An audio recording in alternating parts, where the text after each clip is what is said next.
अच्छा गाइस, मैं अभी रिसेंटली कॉमनवेल्थ गेम्स के बारे में पढ़ रहा था।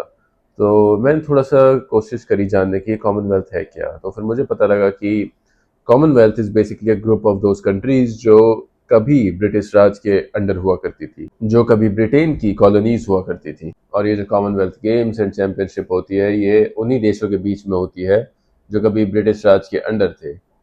अब मुझे समझ नहीं आता कि why do we even recognise that.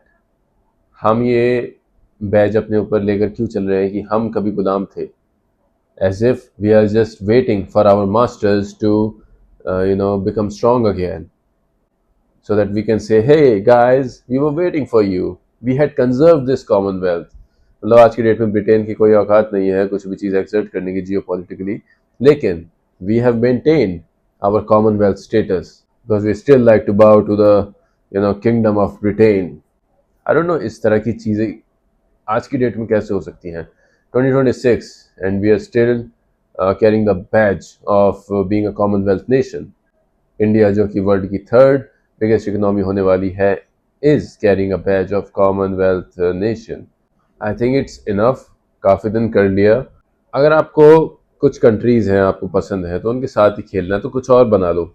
Just get rid of this commonwealth thing. I don't believe in commonwealth. Like, हाँ, एक इंडियन यूथ किस तरह से सर उठाकर इस दुनिया में जी सकता है जब he is carrying that sort of thing. किस तरह से कॉमनवेल्थ गेम्स में एक मशाल ली जाती है, जगह जगह पहुंचाई जाती है और एंड में जाके ब्रिटेन के राजा के सामने सलामी दी जाती है उसकी। It's beyond me seriously. और फिर एक और अजीब बात पता चली मुझे कि जैसे राजदूत होते हैं दूसरे देशों में, जिसे एम्बेसडर कहते हैं। तो जैसे कॉमनवेल्थ कंट्रीज होती हैं, ये एक दूसरे के देशों में एम्बेसडर्स नहीं रखते, हाई कमिश्नर्स रखते हैं। Again, high commissioner is a post that was created by the Britishers. Britishers ने ये पोस्ट बनाई सो दैट जो भी कंट्री ब्रिटिश राज के अंडर है, उन कंट्रीज में जो जो एम्बेसडर्स हैं वो सब हाई कमिश्नर होंगे। और ये चीज़ हम आज भी कैरी कर रहे हैं। We don't have an ambassador in Pakistan. We don't have an ambassador in South Africa. We don't have an ambassador in all these Commonwealth countries. We have high commissioners in these countries. And this is ridiculous. This is ridiculous. This is, I don't know. Like, why do we carry these terms? मुझे seriously लगता है Indian government को एक think tank बनाने की ज़रूरत है।